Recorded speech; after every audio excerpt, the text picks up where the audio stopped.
Hello. So 10 minutes before the end of the Barcelona test, a bombshell arrived in our inboxes in the form of a press release from the FIA announcing that it had concluded its investigation into the Ferrari power unit. It had reached a settlement with Ferrari about that investigation, but it wasn't going to tell us actually the contents of the investigation or what conclusions it had reached.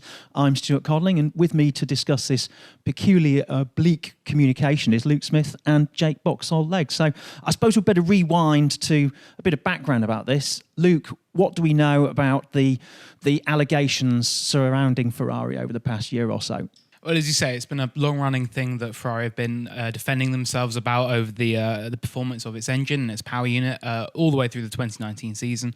At a very mature stage in the technical regulations for these V6 hybrid power units, Ferrari all of a sudden last year made this massive step forward. They were racking up some crazy speeds over the rest of the field, and that aroused a lot of suspicion. And then there was a lot of questions about oil burn and things they could have been doing with the power unit to gain an advantage that may have been outside of the regulations. And it's a few instances towards the end of last season when technical directives were issued in response to queries raised by rivals such as Red Bull and Mercedes.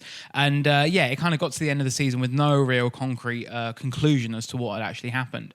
But the end of the season, Mercedes won the titles anyway, so not too much to worry about on the Ferrari front. And then, as you say, right before the end of testing, just we were finalising our reports and getting ready to pack up. And also, by the time Ferrari had stopped talking as well, there was no more media sessions or anything scheduled.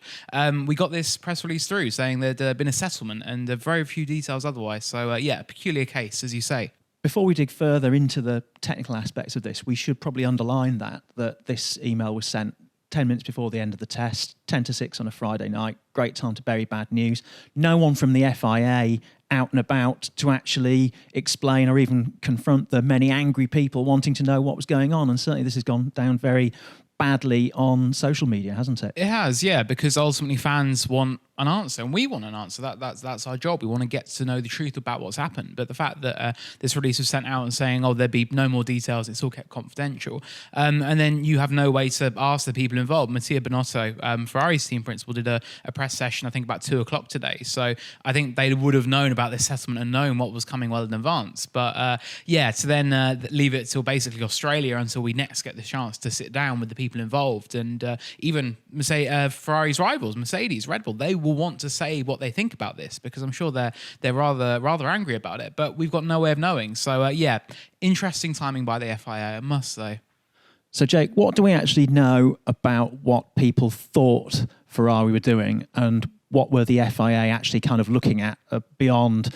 I think they fitted 2 fuel flow sensors, so they're obviously looking at that. There are also technical directives about oil burning and the intercooler as well, weren't they? So what do we think Ferrari were doing? Okay, so I think there's 2 general schools of thought on this, and Ferrari could have been doing both.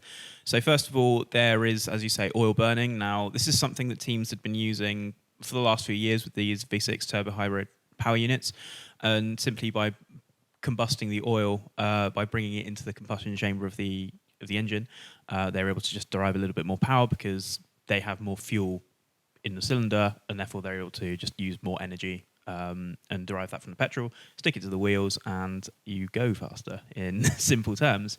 But the FIA made sure that you couldn't really do that, so Ferrari allegedly used some trickery to leak oil through the intercooler so that it would vaporize, and then it would be able to enter the combustion cylinder that way. And so the intercooler is the part of the car that cools the gas after it has been through the compressor, because it gets very, very hot when you compress a large volume of that.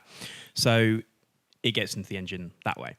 But also there's suggestions that Ferrari used more fuel than it was allowed. And this kind of came to a head in Abu Dhabi last year. Charles Leclerc was caught with having more fuel on board his car with a significant amount compared to what was declared on the car. And there was a technical directive that was issued midway through last year, Technical Directive 1219, I believe it was called, which meant that you had to correctly declare how much fuel was on board your car within a certain parameter to stop you from circumventing fuel flow regulations. Now, teams can do that because in the previous set of regulations, there was only one fuel flow sensor. So if you could bypass that, you could get over the 110 kilograms per hour fuel flow that was mandated. So there's a lot of trickery here. So for 2020, there's another fuel flow sensor on top of the one that was already in the car that just makes sure that teams can't really bypass the system too much. It's being monitored a lot more closely. So what I think this news is as well is it's taking what was investigated at the end of last year with regards to Ferrari's engine. And the FIA said, look, what you're doing is illegal.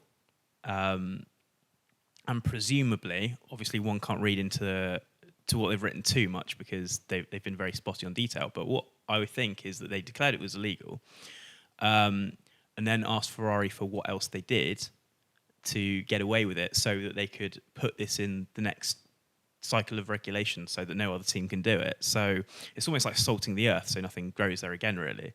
So I think Ferrari and the FIA have sort of together had to box clever a little bit just to stop other teams doing it and stop people circumventing very hazy powertrain regulations so much.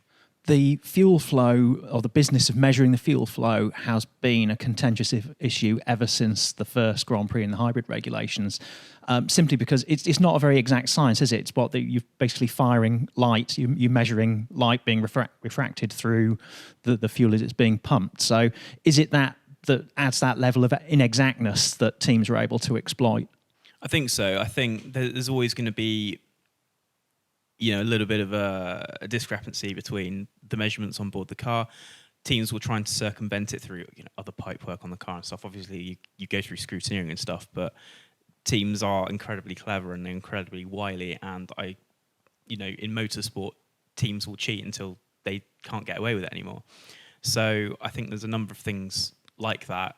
But I remember at the start of the turbo hybrid era, teams were struggling to sort of match the 100 kilogram per hour measurement that was mandated. But now the engines are so efficient, sort of one wonders why you need to do that. But then again, if you can burn more fuel than you're allowed, then it's quite simply you have more power available to you throughout the duration of a race. So, Luke, what can we actually read into the substance of the communication we received tonight? Is it kind of like the equivalent of a plea bargain you might enter into court to have a reduced sentence? Are they just trying to close the book, these two parties, on this? Yeah, it comes across, I think, very much in that way. And I think with, as Jake was saying about the Leclerc incident in Abu Dhabi as well, I think it was a €50,000 fine in the end. And that was seen very much as a slap on the wrist for the team. And it's been a long running thing, as you say. But I think at the end of the day, Ferrari, they're running out of options basically as to what they can get away with and what they've been able to do. So I think the FIA probably says to them, look, it's time to make this plea bargain and say, look, we can cut a deal here and have got something agreed, which I think both parties seem content with. But I think the concerns are about the ramifications for the rest of the field. And ultimately, you've got to think that had Ferrari last year, had they won the championship or something like that, would there then be bigger issues to come in terms of contesting it? Ultimately, that wasn't the case because Mercedes won both titles again. But yeah, I think there is. It's just a concerning precedent, I think, for other teams. They may wonder what this could lead to in the future as well, whether there's a similar incident. I think it's fair to say that the FIA and Ferrari might think that they've killed this one, or nipped it in the bud. I think it's going to run and run. And then we've got 9 other teams out there who definitely won't let this go. And it means that ultimately we didn't get to talk to them tonight, but we've now got 2 weeks until Melbourne when, there's going to be a lot of chatter in that paddock. And it's interesting that at the start of a new season, a lot of excitement, but we've still now got this big elephant in the room from last year that will be really fascinating, I think, to figure out. And don't forget to let us know what you think. Nothing too abusive, please.